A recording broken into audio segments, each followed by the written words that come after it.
You ever have one of those weekends where you think you're just going to escape reality for a couple of days, soak up some peace by the lake with your kid, and suddenly you're starring in the kind of neighborhood scandal they make movies about?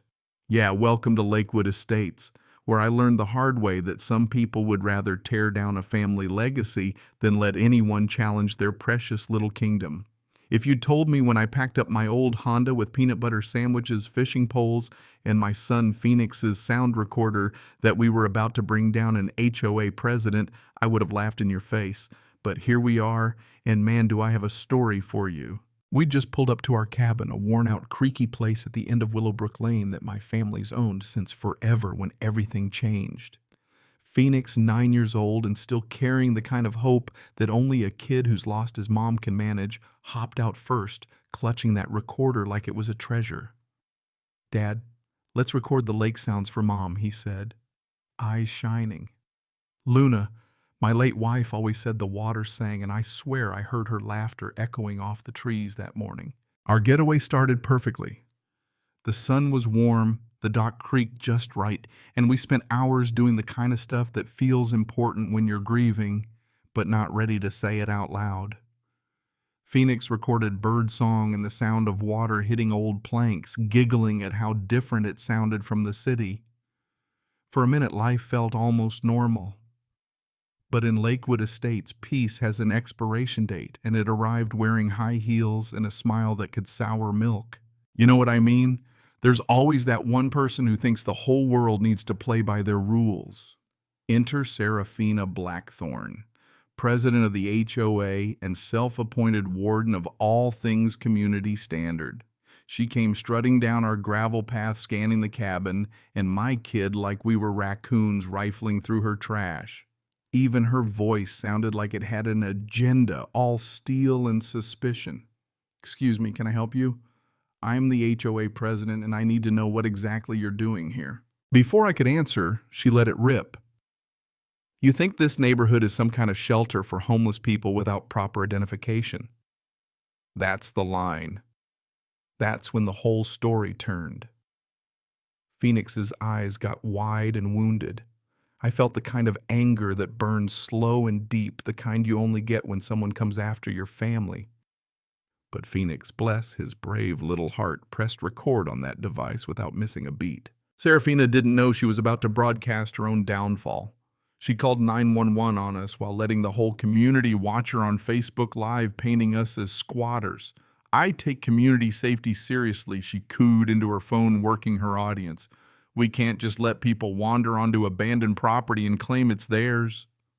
The comments flew in, some neighbors buying her act, others not so sure. But something she said in that live stream stuck with me. She'd been monitoring our supposedly abandoned cabin for 6 months. That's a lot of interest in an old shack unless you're planning to make it yours. Phoenix, meanwhile, pressed closer. "She's lying about us, Dad. Mom always said lying's the worst thing you can do." His voice just about broke me. This wasn't just a nosy neighbor anymore. This was a woman plotting to take what wasn't hers and doing it with the whole community watching. Sirens blared. Enter Detective Ezra Wild, whose tired eyes told me he'd refereed 100 property squabbles. He listened to Serafina's practice speech, then turned to us. No judgment, just waiting for facts.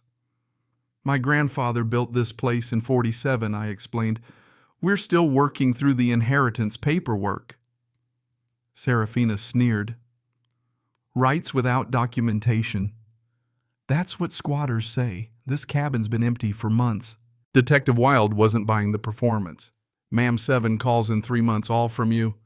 That's a lot of concern for one address." Her face flickered, but she kept pushing, reading out HOA violations, waving paperwork, spinning her story. But Phoenix stood there holding his recorder, taking it all in with a look that said he understood more than any 9-year-old should have to. Then came the twist, our backup. Augustus Pine, the oldest neighbor in Lakewood, shuffled down the lane with a dusty box like he was about to reveal state secrets.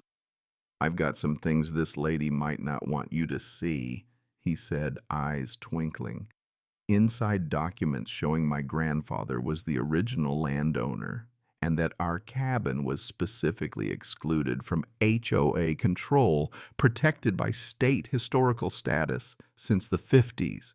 No HOA, no city, no county can touch this place, Augustus announced, and you could hear the air go out of Serafina's sails. But that wasn't even the knockout punch. Phoenix, whose quiet had worried me, suddenly said, "Dad, should I play the recording where she talks about the money?" Serafina's face went white.